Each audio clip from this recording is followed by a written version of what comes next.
Hi everyone, this is your reading for Friday the 2nd of March 2018. Thanks for joining me. I'm using the Radiant Rider-Waite deck for today's reading. Let's have a look at what's coming up for you today. We've got Three of Swords in reverse, we've got the Five of Pentacles, and the Ten of Cups. So this is a really kind of timely reading. The Three of Swords this way around represents heartbreak, loss, and betrayal. And for a lot of people, February has been a challenging time. It's been quite a dark month. In terms of the astrology, we didn't have a full moon, we just had a new moon. So it was very much about going inwards and looking at kind of the things that are problematic and sometimes even getting stuck in those. So it's about heartbreak, loss, and betrayal. It's in reverse. So the swords are being drawn out and it gives you the opportunity to let go of those difficult things. The Five of Pentacles is a similar card. It's rejection, hard times, ill health, being out in the snow, you know, really struggling along, continuing on despite how difficult circumstances are.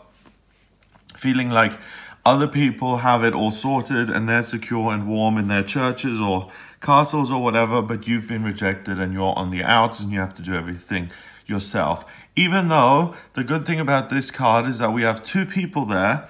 So we've got a bit of a clue here. First of all, you can do a lot of self-healing today on your own by just removing the swords out of your own heart and saying, you know, I can make a change to the way I operate in terms of my physical health. That'll make things a little bit better. I can let go of that issue which has been, you know, plaguing me for a couple of weeks and rattling around in my head and making me crazy. I can get rid of that.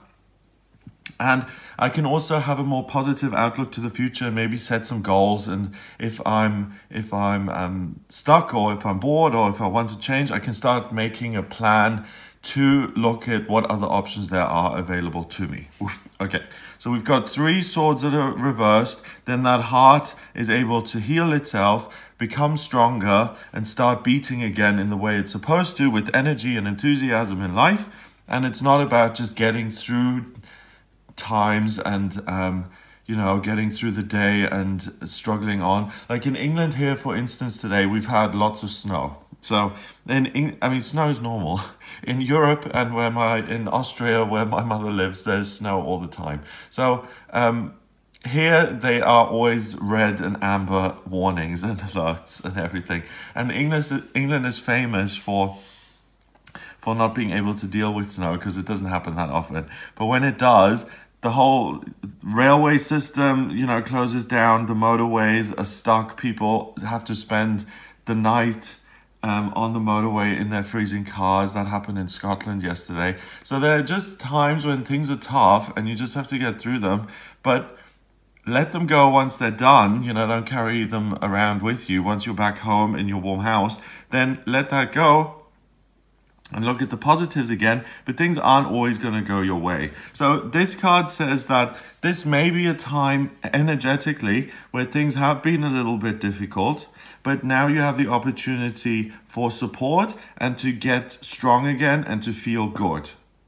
And you do that by asking for help from other people, by talking to your own body and saying, you know, what's going on, how can we make things better, how can we raise the energy levels or the levels of hope, or how can we be more productive and effective.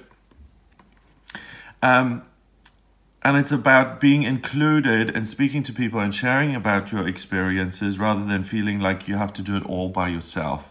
And then the wonderful, wonderful thing is that these two, after this picture, they walk off, they exchange clothes, and they end up as these people. So he's now wearing the brown cloak, and she's wearing his blue little smock there. And they're a happy, wonderful family, okay? Ten of Cups is dreams coming true, hopes being realized, feeling wonderful emotionally, feeling upbeat, feeling joy. So something really, really lifts. And what's interesting is that at the beginning of May and at the end of February, there was really an opportunity to draw a line under the negative stuff and now to start shifting into this time which is more upbeat and which is about building things up and getting stronger. And the speed picks up and the kind of pace quickens here.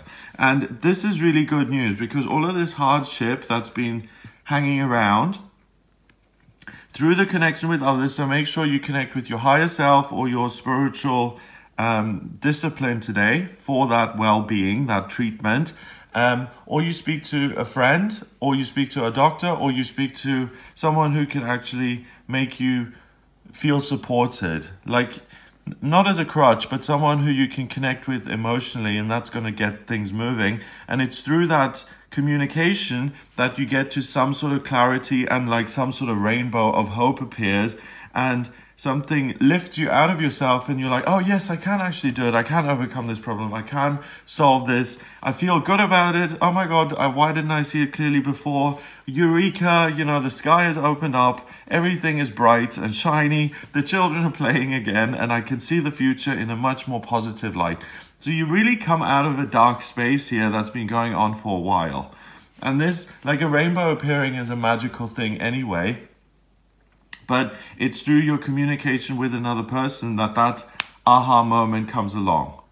So that's the key for today, not to isolate yourself, not to just kind of struggle on solo. The important thing is to open yourself up to something or someone outside of yourself, and that's really going to give you that clarity. Because the thing about this is also a matter of perspective. If you start to feel physically ill and things in your life aren't going well, and maybe even you had a romantic betrayal or an upset, then that has a knock-on effect to your mental state and how you see the world and how you see the future. It's got nothing to do with reality. The future could be totally different. You could be sitting on a yacht in Saint-Tropez in 2 months, but you don't know. And right now you may feel like the world is a white, snowy desert and it's never going to end, but it will end. Nothing is permanent. Everything is temporary. This too will pass. And on this day, you really have this opportunity for some wonderful creative insight to come into your life, which will pull you out of your circumstances and help you to realize your hopes and dreams. What's interesting today is, because the tarot picks up on the energy and it's for everybody, but in terms of the astrology, we've got energy as well, and energy is energy. And in terms of the astrology, we have a full moon in Virgo, which is this completion point of the moon. It reaches its monthly peak and the peak of its cycle. And in Virgo, that's the sign of the nurse, and that's the sign of the doctor and health and taking care of your health situations and letting go of things that no longer serve you. If you think about when Virgo happens in the time of the year, it's in September when you have to sort the harvest. So Virgo is about saying, this is good, this is bad, this doesn't work for you, this does work for you. So it's really a great day to just take a time out for yourself and to have a little chat with yourself and your higher self, and to say, okay, what are we going to do to make changes in our daily routine so that we feel better, we can get more done, that we can realize our hopes and dreams and be happy and leave this stuff behind, and we can focus on the future, which is full of this. So use this really, it's really one of those fundamental yearly shifts of energy where you have an opportunity to get the pace going again, and where you really have the opportunity to turn a corner and say, okay, the last couple of weeks have been crap, but I'm really going to make it amazing now, if that's the case for you. Okay, number wise, we've got 10 and 5 is 15, and 3 is 18, 1 and 8 is 9, and 9 is spirituality and completion. So first of all, we're completing the negative cycle. That's done with.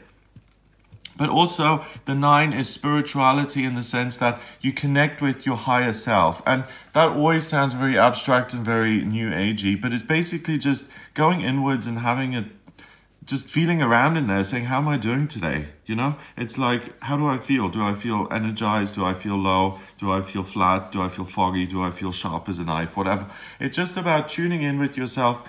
If you want to meditate and connect with the higher realms, that's fine too. But you will get the inspiration, remember, from some type of communication that feels comfortable for you. So if it's most comfortable sitting at your friend's house having afternoon tea, like over a crumpet and a piece of cake or whatever, then do that and have a chat and talk about what's going on. It will generate energy that will loosen all of this up and give you that moment of clarity which says, aha, I can move forward, I can go on, I can succeed. So it's about reclaiming your passion and your hope and your ability to make your dreams a reality. And it's great timing, because now here in the Northern Hemisphere, we're going into spring now. Astrologically, it's kind of coming up to the new year. Everything is starting up again. There's going to be a lot more energy and a lot more stuff happening. So it's really time for you to let go of things that don't serve you. I hope you have a wonderful day. If you would like a private reading with me, please get in touch via my website. It's gregoryscott.com. Click on the readings tab to order your reading. Please remember to subscribe to this YouTube channel, and I'll speak to you tomorrow.